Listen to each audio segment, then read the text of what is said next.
Dad, I think it's time you consider moving into a nursing home. Those words from my son hit me like a punch to the chest 1 month ago. A nursing home. To me, that felt like the end of the line. But here I am today, living comfortably on just $500 a month. No nursing home, no full-time caregiver. And I'm about to tell you exactly how I did it. My name is Robert Chen. I'm 75 years old. I spent 40 years climbing the corporate ladder at a Fortune 500 company, retired as a senior executive, and thought I had my life figured out. But losing my wife 7 years ago changed everything. Suddenly the house felt too quiet. Hospital visits became mountains to climb. And every day, I asked myself the same question. Where do I belong now? I see some of you nodding. Maybe you're asking the same question. When you reach your 70s, everyone has an opinion about how you should live, move in with your kids, hire a caregiver, go to a nursing home. But here's what nobody tells you. None of those options might be right for you. Before we go any further, please hit that like button and subscribe. This channel shares stories that can change how you think about aging. And trust me, today's story will give you a completely different perspective. So let me tell you what happened when I tried all three traditional options and why I ended up choosing none of them. For months after my wife passed, I lived alone. At first, it was manageable. I could cook, drive, handle my affairs. But slowly, things changed. My shoulder began aching constantly. I'd climb downstairs and my legs would wobble. Opening jars became a challenge. Carrying groceries left me winded. Then one evening I slipped in the bathroom. Nothing serious, but it scared me. That night, lying in bed, I thought, what if something worse happens? So I called my son, David. What would you think if I came to live with you for a while? He didn't hesitate. Dad, of course you should have asked sooner. His wife welcomed me warmly. My grandkids hugged me at the door. That first week felt wonderful. Family dinners, laughter in the living room. I thought, this is what I needed. But then reality set in. David and his wife both worked long hours. The kids had school, sports, friends. By the second week, I found myself alone in the house most days, just like before, except now in someone else's home. The small conflict started. Dad, could you use less salt? Your blood pressure. Dad, can you turn down the TV? The kids have homework. I understood. They weren't being cruel, but every comment felt like a reminder. You're a guest here. You're in the way. One night I overheard my daughter-in-law on the phone. I know it's the right thing to do, but honestly, it's exhausting. I can't even go shopping without worrying. And he gets so quiet when we go out, you can tell he feels left out. Those words crushed me. That's when I realized living with family doesn't mean you're less lonely. Sometimes it makes the loneliness worse because you're surrounded by people yet you still feel invisible. A viewer once commented, living with your kids might seem nice, but everyone needs their own space. It's better to stay independent as long as you can. They were right. After 3 months, I told David I was moving back home. He worried I'd be unsafe, but I insisted. I needed my own space. I needed to stop being a burden. Back home, I felt relief, but I also felt the weight of reality. I couldn't do everything alone anymore. My wrist hurt when I lifted pots. I'd drop things. Cleaning exhausted me. Those stairs reminded me daily. I wasn't young anymore. One afternoon, changing a light bulb, my hand started shaking. The bulb slipped. I grabbed the wall to steady myself, heart racing. This is how old people end up in the hospital, I thought. So I looked into caregivers, not full-time. That felt too invasive, but maybe part-time help. 5 days a week, 3 hours each day. The first caregiver was Maria, mid-50s, warm smile, experienced. When she first arrived, I felt awkward, a stranger in my kitchen touching my things. But after a few weeks, I relaxed. She cleaned efficiently, cooked simple meals, ran errands. We even talked sometimes. For a moment, I thought, this might work. Then the bills came. Even part-time care cost $4,000 a month. My Social Security covered $2,200. I had savings, but watching that account drain month after month, I couldn't sustain it. And there were other issues. I liked cleaning the kitchen immediately after breakfast. Maria preferred to do it later. Small differences, but they gnawed at me. Why do I have to adjust to someone else's routine in my own home? Then Maria left. Family emergency. Suddenly I had to start over with someone new. Different person, different habits, different personality. The third caregiver lasted 1 month, the fourth 2 weeks. Every time someone new walked through my door, I had to explain everything again. I was exhausted. One comment I'd read online stuck with me. Health is everything. If you're healthy, you can live alone or with others. It doesn't matter. The problem comes when your body fails and you lose your freedom. I thought, I'm not there yet. So why am I paying $4,000 a month to live like I am? I canceled the service. Back home, I felt relief, but I also felt the weight of reality. I couldn't do everything alone anymore. My wrist hurt when I lifted pots. I dropped things. Cleaning exhausted me. Those stairs reminded me daily I wasn't young anymore. One afternoon, changing a light bulb, my hand started shaking. The bulb slipped. I grabbed the wall to steady myself, heart racing. This is how old people end up in the hospital, I thought. So I looked into caregivers, not full-time. That felt too invasive. But maybe part-time help. 5 days a week, 3 hours each day. The first caregiver was Maria. Mid-50s, warm smile, experienced. When she first arrived, I felt awkward. A stranger in my kitchen touching my things. But after a few weeks, I relaxed. She cleaned efficiently, cooked simple meals, ran errands. We even talked sometimes. For a moment I thought, this might work. Then the bills came. Even part-time care cost $4,000 a month. My Social Security covered $2,200. I had savings. But watching that account drain month after month, I couldn't sustain it. And there were other issues. I liked cleaning the kitchen immediately after breakfast. Maria preferred to do it later. Small differences, but they gnawed at me.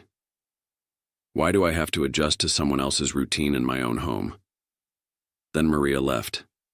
Family emergency. Suddenly, I had to start over with someone new. Different person, different habits, different personality. The third caregiver lasted 1 month, the fourth 2 weeks. Every time someone new walked through my door, I had to explain everything again. I was exhausted. One comment I'd read online stuck with me. Health is everything. If you're healthy, you can live alone or with others. It doesn't matter. The problem comes when your body fails and you lose your freedom. I thought, I'm not there yet. So why am I paying $4,000 a month to live like I am? I canceled the service. Now I was out of options, or so I thought, David found a facility nearby, $3,000 a month. Clean rooms, medical staff, meals included. He suggested I try it for 1 month. Just to see Dad? I agreed, mostly because I was tired of figuring things out alone. The day I moved in felt strange, like checking into a hospital, except I wasn't sick. My room was small but clean. Nothing like home. The first few days weren't terrible. I met other residents. We played cards, talked about the old days. Meals were decent. But by the end of the first week, I started feeling trapped. Wake up 6 a.m., breakfast 7:30, lunch 12, dinner 5:30, lights out 900 p.m. I'm a night owl. I like reading until midnight.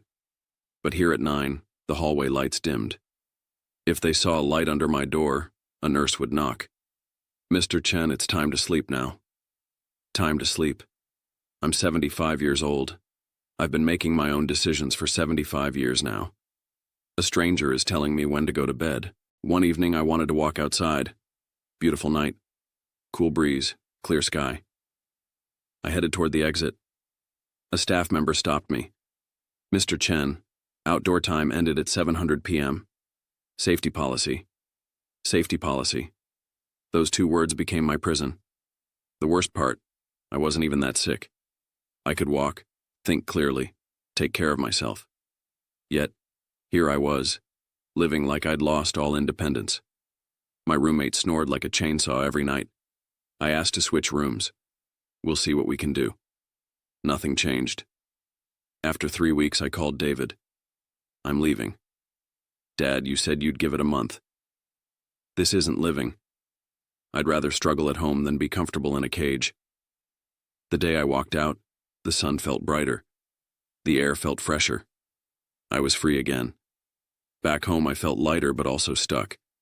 I'd tried everything: family, caregivers, nursing home. None of it worked. For a few days, I did nothing. Just sat on my porch, watched the neighborhood.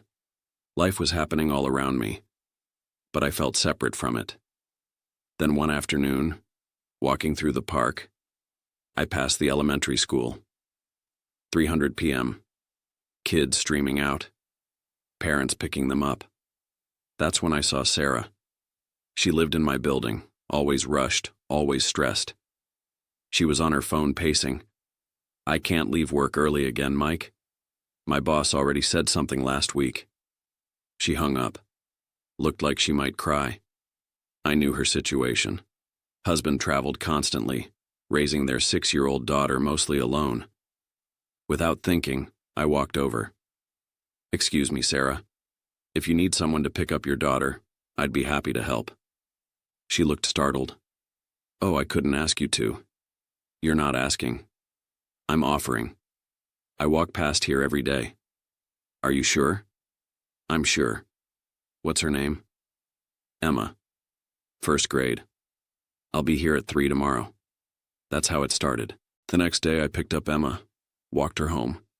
She chatted about her day, her teacher, her friends. When Sarah got home at 5, she knocked on my door with a plate of food. I made extra dinner. Please take this. I tried to refuse. You don't need to. Mr. Chen, you're helping me, let me help you. That became our routine. I picked up Emma every day. Sarah left food for me. But it became more than that. Sarah's husband fixed my leaky faucet. Sarah helped me with online bill pay. Emma drew pictures for me.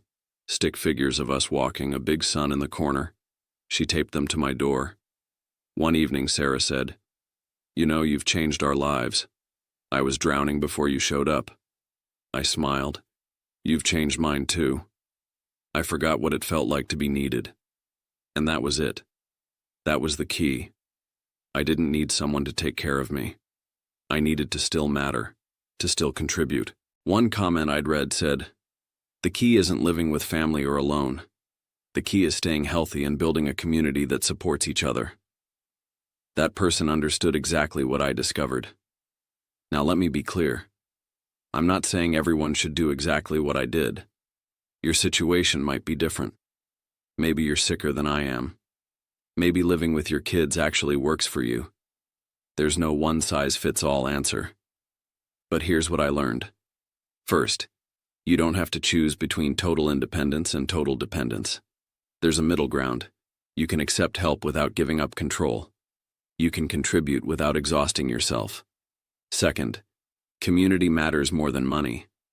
I spent $4,000 a month on caregivers and still felt lonely.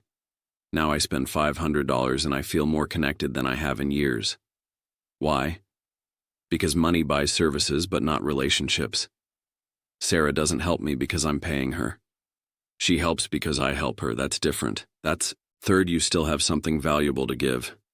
I spent years thinking I'm old now, I'm slowing down. What do I have to offer? Turns out a lot. I have time. I have experience. I can walk a 6-year-old home. I can listen when someone needs to talk. Age doesn't make you worthless. It just changes what you have to offer. Fourth, aging doesn't mean your life is over. Helping Sarah reminded me, my life isn't over. It's just different.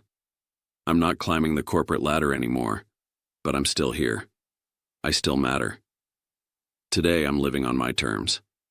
Sarah and her family have dinner with me twice a week. Emma draws me pictures. I've started helping other neighbors too. We're not a formal arrangement. We're just neighbors who realized we're all in this together. Some people ask, but what about when you get really sick? Fair question. Maybe one day I'll need more help. Maybe I'll revisit those options, but for now I'm living. And when that day comes, I'll face it the same way. Find what works for me, not what society says I should do. If you're watching this and wondering what to do when you can't live alone anymore, here's my answer. Don't assume the traditional options are your only choices. Look around your community. Ask yourself, what can I still offer? Who might need what I have to give? Maybe you're good with kids. Maybe you're good with finances. Maybe you just know how to listen. One commenter said it perfectly. The first condition is always health. Stay healthy, and everything else becomes easier. They're absolutely right. Take care of your body. That's your foundation. But beyond health, build relationships. Not because you'll need help someday, but because life is richer when you're connected. I'm 75 years old. I live alone. But I'm not lonely. And I'm not waiting for the day I can't manage. I'm living now, today, on my terms. If this story resonated with you, please like this video, subscribe, and share it, and leave a comment. What's your plan for your golden years? I'd love to hear from you. Thank you for watching, and remember, your best years aren't behind you.